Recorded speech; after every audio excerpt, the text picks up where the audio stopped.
Hi, second graders. I'm going to help you today with your yellow booklet, the page 20, your yellow booklet labeled um, Common Core Language and Writing. I'm going to bring that screen up for you.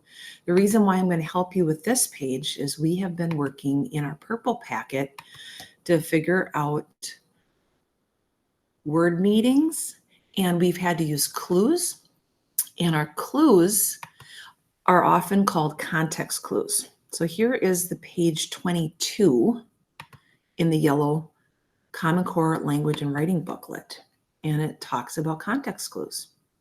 So it says, read the sentences, add words or phrases that provide context clues about the underlined words. So really this lesson is a little bit different because you're not finding the context clues. You're the person that's going to provide or give clues so that somebody else can learn the meaning of something that might be hard for them. So there's really 4 good ways to do this. And so that's why we have 4 things to try here. One way to give context clues is to provide an example of the word. Another one is to give a definition or description. And you know, definitions are meanings of words like dictionaries share. You can give a synonym, which is a word that means about the same as the tricky word. And you could do the opposite. You could give an antonym, but in this kind of a sentence, an antonym, remember, is an opposite meaning. You're going to have a word that contrasts, like right here. In our compare and contrast work, we learned how the signal word but lets you know something different, something opposite is going to be mentioned. And that's why an antonym could be used. All right. So I'll just help you with these. Our first sentence, we have to try to give some context clues so people understand the word float. And our way to do this is an example. So it starts with, some objects float on water, and then they put a comma, such as. So now I would like to just include some examples of things that can float on water.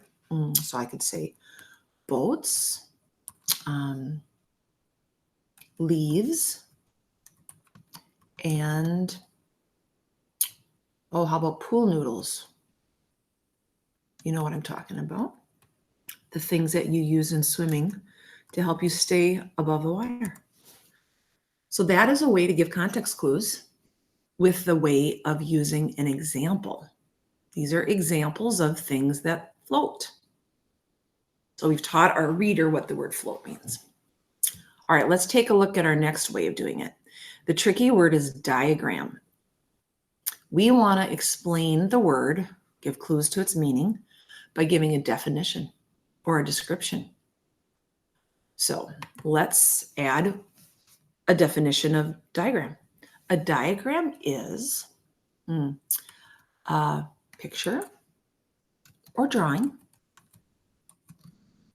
with words and arrows to label. I'm going to run out of room here. To label parts. I think you would have watched a video lately about how a diagram can be this type of thing. And we have lots of diagrams in our science book as an example. So now we have taught the person what the word diagram is by just plain old telling them in the sentence. A diagram is, and then there's the definition.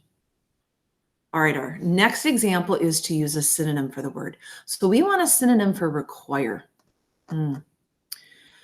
Require could be said in different ways, but I think the one that might work here could be something like this. All living things require or need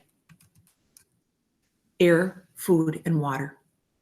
Now, what you want to notice here is we've seen this in our content lessons. When there's a tricky word, lots of times they put that comma and the word or, and then right after that, they give a word that will explain it to you. And this way, a synonym. We all understand all living things need air, food, and water. Now they're just including a word that gives you some new vocabulary. In other words, all living things require air, food, and water. It means the same as need. Okay. Now, our last one might be the trickiest. This is our antonym idea. We're going to have to come up with something opposite of the idea of old-fashioned. So it says, you might expect my grandmother to be old-fashioned, but she is actually quite... And now we have to think of a word that means the opposite of old-fashioned. Modern could be a word that works here.